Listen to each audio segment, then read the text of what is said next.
Head of Mission MSF in Kenya, Lisbeth Albrecht, thank you so much for speaking to us. Thank you, Linda. On the plight of refugees who are facing repatriation back to their home and the concerns that they're raising. We're hoping this conversation can be taken forward. Lisbeth, thank you for your time.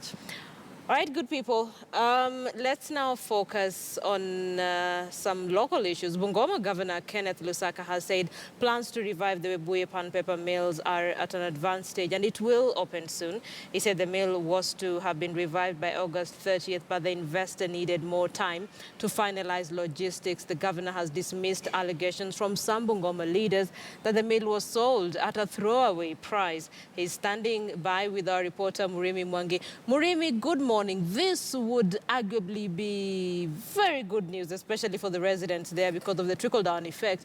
One, it touches on the economy. Two, people are assured of jobs. And I understand you're standing there with the governor. What is he saying about this whole project?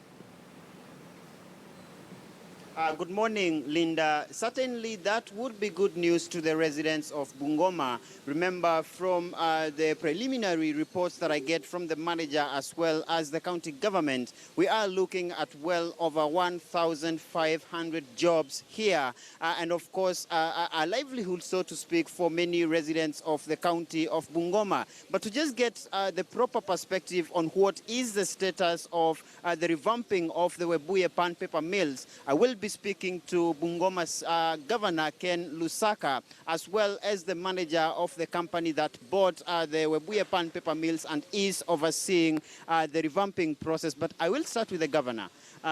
Governor, we expected the projects to have been up and running by the 30th of August this year. That has not happened yet. How soon can we have the Webuye PANPAPER mills fully operational? Thank you very much. Of course, that was our target when the new investor took over. That's the date he had given us.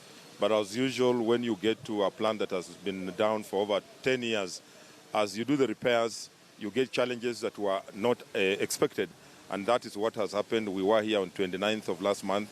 Today we are here. And there's tremendous progress, just like you'll be told by the MD on what is going on. We've seen the boilers are... the boiler you can see in the background is working. They're just waiting for a certification. We have been to the effluent treatment plant. We've also seen a lot of progress. We've been told in the next 10 days should be ready. We have also seen the paper machines. They have done the trials, the trial running, and we are very confident that this should be able to be operational maybe by the end of the month. And of course, we don't want the president to come just to commission something that will then die in a few days. That's why we are being very cautious that by the time the president comes, he's coming to commission something that is going to work. And we are very concerned. That's why almost every week we are here just to check the progress and to appraise our people. So I want to reassure the people of Bungoma, the people of this country, that PANPAPER is going to be revived. And you can already see, about 3 months ago, there was no life here. There was completely nothing. It was a dead thing. But now you can see live, you can see boilers running, and we are very confident that this is going to work. Now, Governor, the project has in the past been used as a major political bargaining chip, so to speak, since the collapse of the company in 2008. You remember retired President Mwai Kibaki came here and reopened the project on the eve of the 2010 referendum. But of course, is this latest promise from President Uhuru Kenyatta going to be actualized? I can assure you that this is going to be actualized. The president himself is so much concerned about this project. In fact, he's just waiting. Last time we talked, he confirmed that he's ready to come when we are ready. Immediately we are ready, he will come to commission. And I don't think that we are interested in just having political mileage. That will not be the idea. And I think last time the approach was wrong, because that time it was the government which had put in money. This time we are talking about an investor whom I don't expect would put all this money in something that is not going to work. So I think this time the approach is different. He's a private investor. He has done a similar project in Tanzania, and he's here. He will be able to tell you exactly what is happening and what is expected. So I don't think that President Uhuru Kenyatta or myself in Jubilee would want just to gain a political mileage out of this. That is not going to happen. But if we gain, so be it. But what is most important is that It's going to work. It's going to create employment for about 1,500 people of this region, and it's going to spur the economic growth, the economy of this area, which had completely collapsed. Thank you very much, Mr. Governor. And I'm now going to be speaking to the investor who purchased the plant, so to speak, just to get the nitty-gritties of just what is the status of that revamping of the project. And I will just ask, he says that the project would be up and running in the next 30 days. Is that correct from where you sit looking at? I should thank the county government, particularly His Excellency the Governor and the Deputy Governor. We have excellent coordination and cooperation from the county government, and we are very thankful to the county government for that. Pulp and paper industry is a very complex industry. And this mill has been down for quite a number of years. To be very precise, the mill went down in 2009. There was a serious effort somewhere in 2011 to run it. But based on my experience, I have been in this industry for the past 35 years. Knowing the complexity of this industry, this mill has been really run down. There were a lot of challenges that came across, but you're not really worried about the challenges.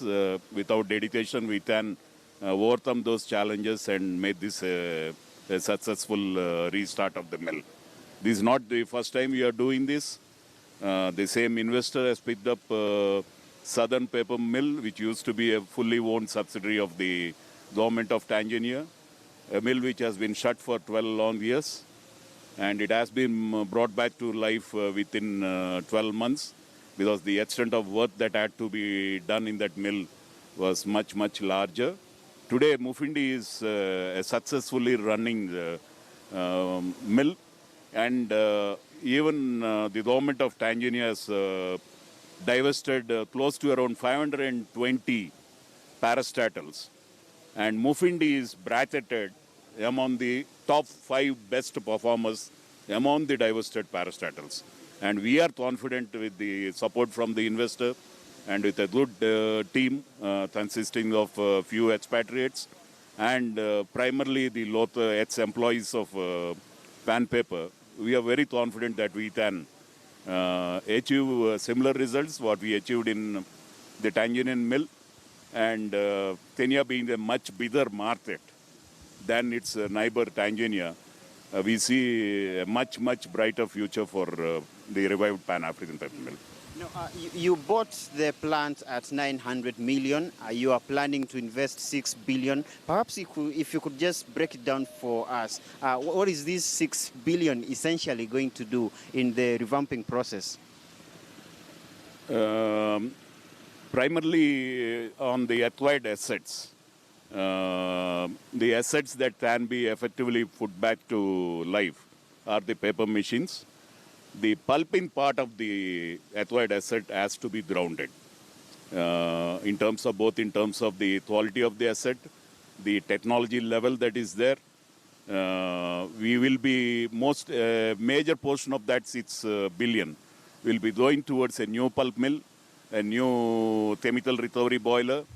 It will also go into a new biomass fired boilers to meet 100% of the heat and power requirement of the mill. What we really, among the acquired assets, what really remains is only the 4 paper machines. The rest of the mill is going to be a completely new plant and machinery. So about what output are we talking about here as compared to what was previously the plant? We are definitely looking at a very long-term plan. An internationally reputed pulp and paper consultant has been appointed to draw out the long-term roadmap for the mill. This roadmap will be executed in several phases. The very first phase is to bring back quickly the life back to the mill. That would entail restarting production on 1 paper machine, while we work on the project to build a new recovery boiler and a new pulp mill. Along with that, a new cogen plant. Once that project is up and ready, the other paper machines will be brought to life. Phase 2, we envisage to take the capacity to 150,000 tons per annum. That is what we feel is the minimum autonomy of scale that is required for this mill to give it the required sustainability. Then the governor talks of 1,500 jobs. Perhaps who are these 1,500, given that there have been previous workers here who lost their jobs after the collapse of the plant? Are we looking at re-employing them, or are you going to be hiring new staff, given that you're revamping it and introducing new technology? Pulp and paper, as I mentioned, is a very complex industry requiring a complex set of skills. And the region doesn't have many other paper mills to employs those skills from. So naturally, we would give the utmost preference to its employees of pan paper. And parallel to that, we are also looking at opening up opportunities for fresh graduates, fresh diploma holders, fresh school leavers, so that we can build up the team for the next generation, using the experience, the long experience of the ex-pan paper employees. Thank you very much, sir. Now, that has been the investor who is pumping that said 6 billion to revamp the Webuye pan paper mills. Remember, we will be live from Bungoma for the better part of the day, as well as on Dira Wiki with Zubeda Kome right from here at Bungoma, and Friday briefing tonight. And later, of course, we will be looking at not only the investment opportunities that are here in Bungoma, but we will at some point be dissecting into the politics of Bungoma County. Remember, we also have the senator for Bungoma saying he wants to contest the presidency. We have the intrigues of Governor Lusaka moving from New Fort Kenya to the Jubilee Party. And these are some of the issues that, besides the investment opportunities in Bungoma, that we will be dissecting and looking into in the better part of our coverage today and tomorrow, live from here at Bungoma. Back to you in studio. Murimi, it would be nice to speak to people who left school recently, like you, who come from the region, so maybe they can apply for some of the jobs. Mr. Rai there saying they will look for diploma holders, people who recently left school in different fields. If you come from that region, if you come from that area, that's a good thing for you. Remember, the government has tried twice to revive the mill in vain, so there's loss of hope right now, of course, with the investor coming in, pumping quite a considerable amount of money. Murimi Mwangi, thank you for